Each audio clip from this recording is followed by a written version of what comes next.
All right, so we're going to be talking about completing the square to solve a quadratic. And one of the things that this kind of starts with is a fairly basic type of question.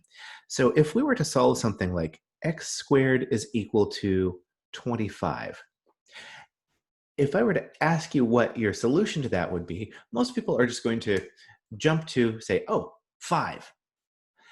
Now, we have one method of doing that right now, and that happens to be factoring, and we can do that. If I were to factor this, I would say, oh, this is going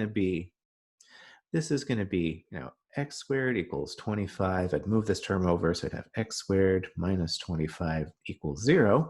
And then when I factor that, I've got x minus 5 and x plus 5 equals 0. And this is going to give us, well, there's that 5, but we also have a solution of negative 5. This leads us to what we call the square root property. If I were to take the square root of both sides of an equation, I'm going to capture both the positive and the negative square root of that side. So this is going to be, x could be either a positive or a negative 5. So this is that square root property.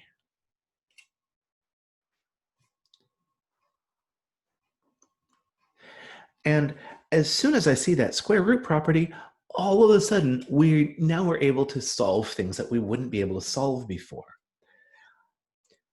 But let's take something like this. Let's take this square root property a step further. And if I were to do, and actually, how about I more formally state my square root property? The square root property says that if I've got x squared is equal to some number, then x is equal to either the positive real root of that number, or x is equal to the negative real root of that number.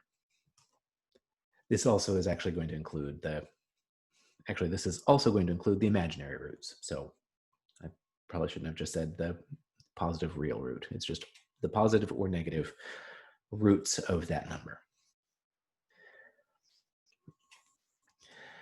Now, what happens if I've got something like this? What happens if I've got like x minus 3 squared is equal to that 25? Well, once again, I can take the square root of both sides. I'll just end up with x minus 3 is equal to plus or minus square root of 25, which would be plus or minus 5. Solving this, I could then say, okay, I'll add 3 to both sides. This is going to be, x would be equal to either 3 plus 5 or 3 minus 5. So I could say x is equal to 8 or x is equal to negative 2. And there we have it. When we take the square root of both sides, I'm going to be able to solve for both of my roots. And if I were to go through and say multiply this out and move the 25 over, I would be able to solve this one by factoring. Not all of these are solvable by factoring, though. So the reason why this is a wonderful thing is we can now do things like solve things like, say I had x plus 2 squared is equal to 8. If I were to take the square root of both sides here, I'd have, x plus 2 is equal to plus or minus the square root of 8. So I'll subtract 2 from both sides. I'll have x is equal to negative 2 plus or minus the square root of 8. And I could simplify that radical a little bit. I could say x is going to be equal to negative 2 plus or minus 2 square roots of 2. Look at all those 2's. So this is how we apply that square root property. The 2's just look like little squiggles, though. Okay, so this is how we're going to apply the square root property.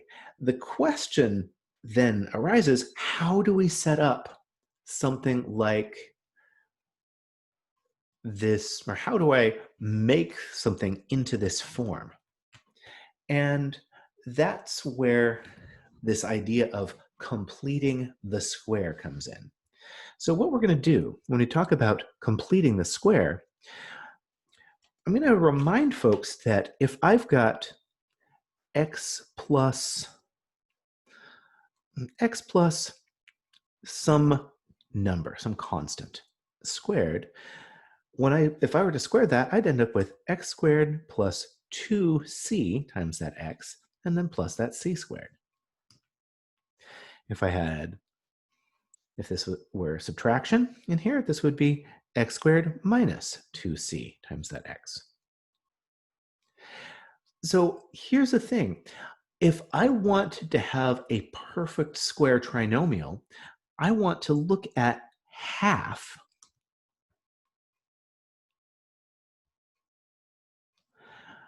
of my coefficient in the middle.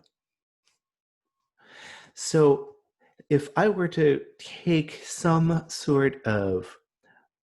if I were to take an expression like x squared minus 6x, and I wanted to make this into a perfect square trinomial, I would need to say, okay, well, what is half of this number?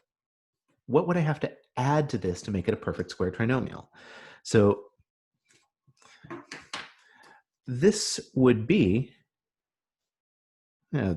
if I were to do something like say, oh, let's take half of this, negative 6 over 2, that's negative 3. So this is going to end up being x minus 3 here, and that's going to be a plus 9. So I just added this. I'll take half of this and I'll add the square.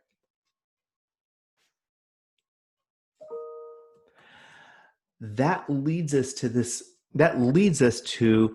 this perfect square trinomial. And that's really the key here. Take half of that middle number and then add the square. So say I've got y squared plus 16y. Okay, this is going to turn into, well, what? What do I need to add? Well, half of 16 is 8, and 8 squared is 64. So I just take half of that number. That's going to populate the other half of this, other half of this factored. Okay, what happens if I've got, say I've got b squared minus 10b. Okay. And once we get going on this goes fast. Half of 10 is 5. So it's going to be b minus 5 squared, and multiplying that out, that would be 5 squared is 25. Done. So this is a fairly fast process. Now, this is just showing you what numbers we'd have to do to fill in. Now, if I'm looking at an equation, how we put something like this together with an equation is fairly straightforward, but remember, as long as you add the same thing to both sides of an equation, you're legal. So let's take a look at something that I know we wouldn't be able to solve without,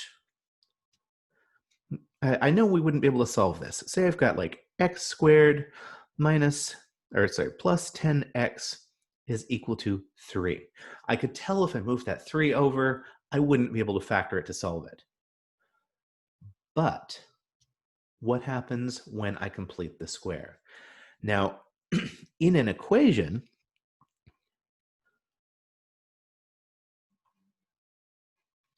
what we're going to do is we're going to add the same term to both sides.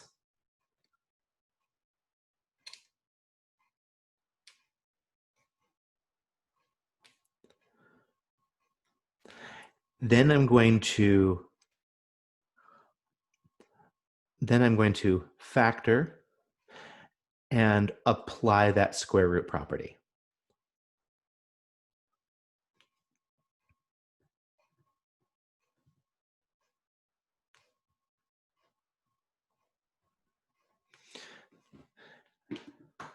So half of 10 is 5. So, and then 5 squared is 25. So I'm going to add 25 to both sides of my equation.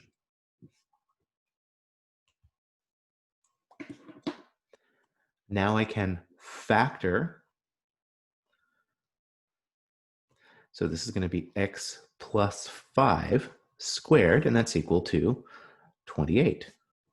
So we've added the same thing to both sides. We factored. Now we're going to apply that square root property. So I take the square root of both sides. I'm going to end up with x plus 5 is equal to plus or minus that square root of 28. And then from here, I can solve that. I subtract 5 from both sides. So I end up with x is equal to negative 5 plus or minus the square root of 28. I can simplify that radical a little bit. Just thinking about that, of course, that's 4 times 7. So this is going to end up being x is equal to negative 5 plus or minus 2 square roots of 7. And we're done. And this is one of those things that allows us to, this is one of the cool things about that square root property. We're able to use it to solve equations that we wouldn't have been able to solve before with just factoring. Alrighty, that's what we got for right now.